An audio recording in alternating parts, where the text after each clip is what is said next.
I think it's high time we watch yet another Bigfoot movie made for kids. There aren't that many that I can think of. Really, only Harry and the Hendersons, Bigfoot, The Unforgettable Encounter, and Cry Wilderness come to mind. I know that there's more, but I'm 100% sure that they aren't as bad as To Catch a Yeti. I'm blown away by how bad this movie is, and I know what you're thinking. How can it be that bad? Well, you asked for it.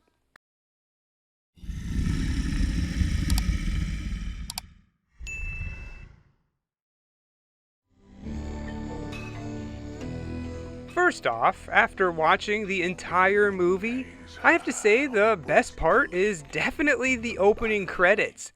No, not for what you see, that's all dumb. Like, why is this guy dreaming about donuts? No, it's for what you hear. This Bigfoot song's a banger. Bigfoot's coming, gonna get you. Bigfoot's coming, so you better watch out. Anyway, we see these two guys, Blubber and Big Jake Grizzly, played by Meatloaf.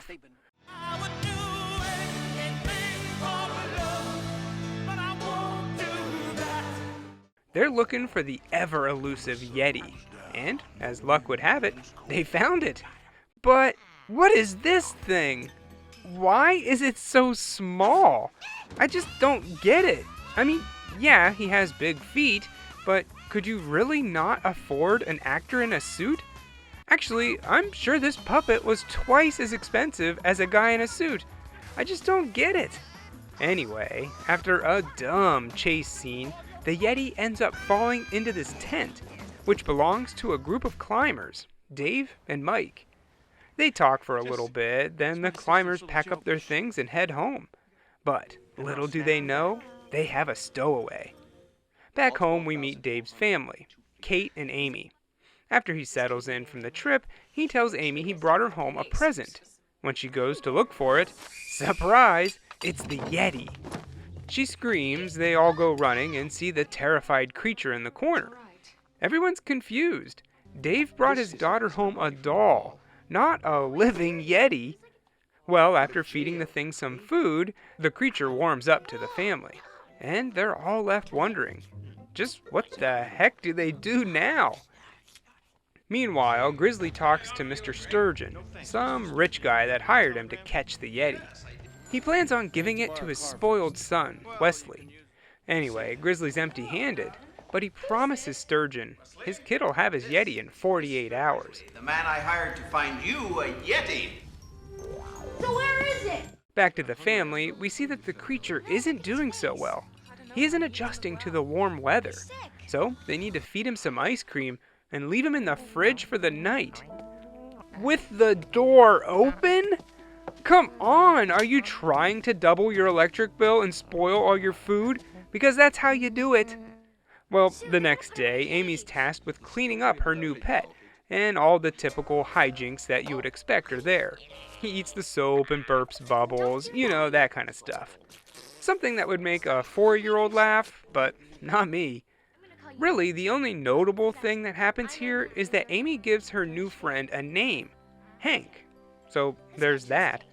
My name is Hank. Back to the hunters real quick, and Grizzly just got a hot tip on where his prize is. He read in the newspaper about some guys who just climbed a summit. So he now knows the town his Yeti's in.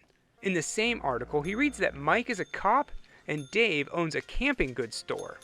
Not wanting to get involved with the police, he goes to the store, and the lady working there just flat out gives this dude Dave's home address. I guess they didn't have murderers or psychopaths in 1995.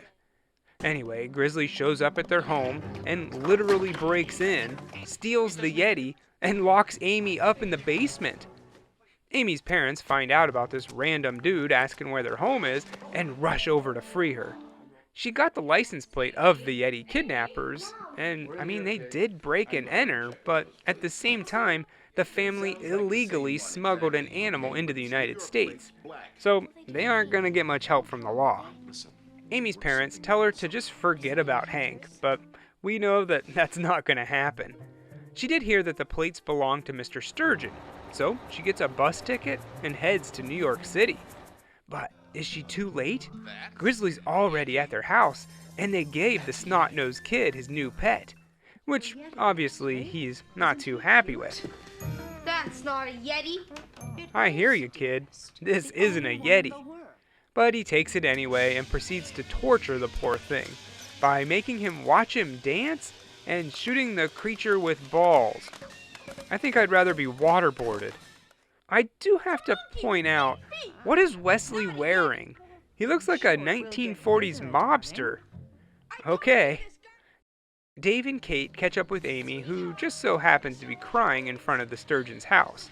But instead of saying, "Okay, honey, very funny, you ran away, now let's go home before we go to prison for skipping customs," they agree to break into the house and steal Hank back.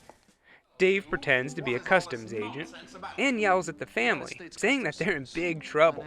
All the while, Mom and Amy save the Yeti from Wesley.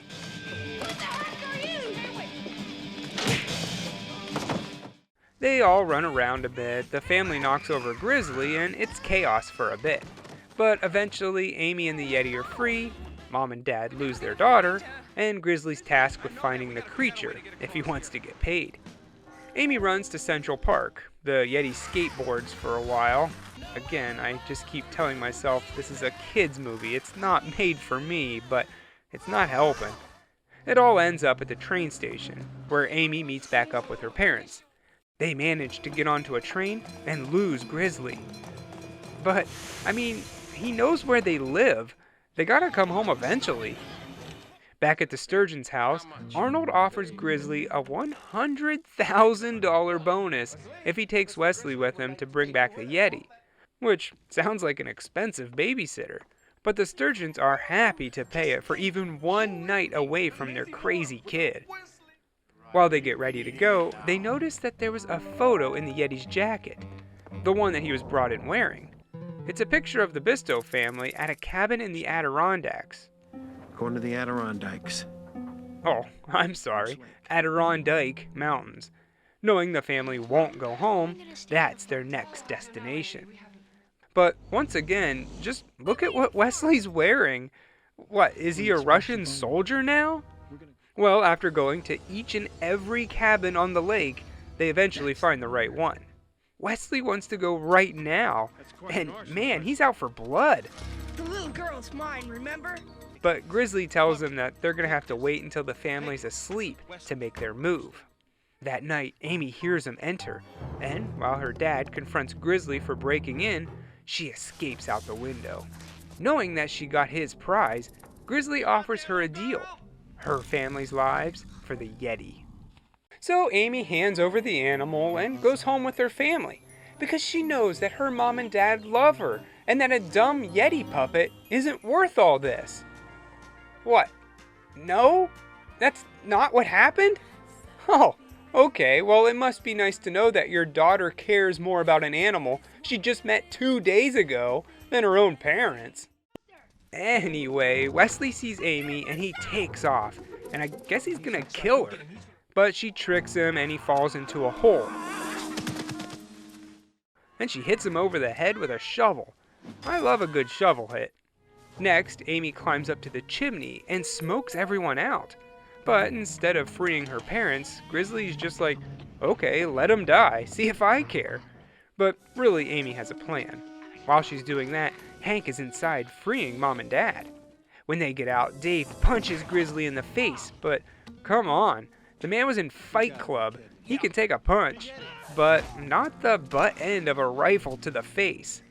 The parents escape, reunite with Amy, and speed off to the airport to take Hank back to his home. Meanwhile, Grizzly's had enough of Wesley's crap.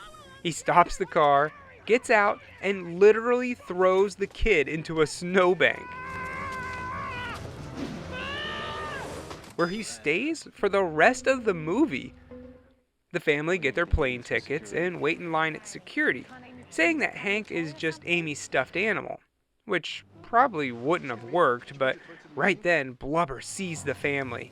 He pulls out a gun and charges at him in an airport. That's something you couldn't even attempt to do in a film today. Well, this little stunt stops them for good, and the family makes it to Nepal. After a tearful goodbye, they release the Yeti and it joins its family. A happy ending for everyone but me, the poor soul who had to watch this movie. There is a pretty funny scene at the end showing the sturgeons enjoying their time away from their son, who's eventually gonna die of exposure, but his parents are all like, "Oh, another pina colada please, while our son dies in a snowbank." What do you think ever became of Wesley?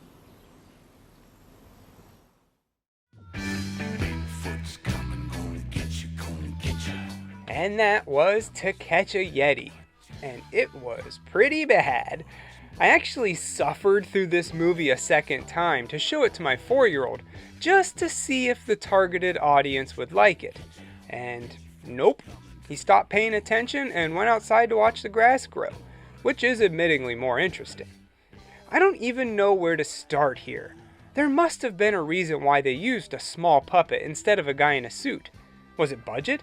Was it the fear of scaring the citizens of New York City that an actual Yeti was running around?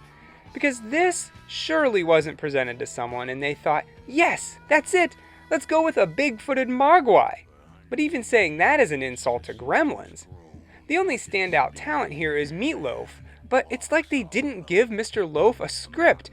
There's a ton of times where he just goes off the deep end totally ad-libbing. Go on, in here, what's in here? Fine, you stay in there. What do you want? What do you think, my rabbit's foot's loaded? Ooh, I'm scared now, boy! There is a Riff Tracks version of this movie, so if you're still curious, that's the version I recommend. Otherwise, steer clear of To Catch a Yeti. I give it 1 Yeti on a skateboard out of 4. Why don't we work these two over a bit? Make them yell.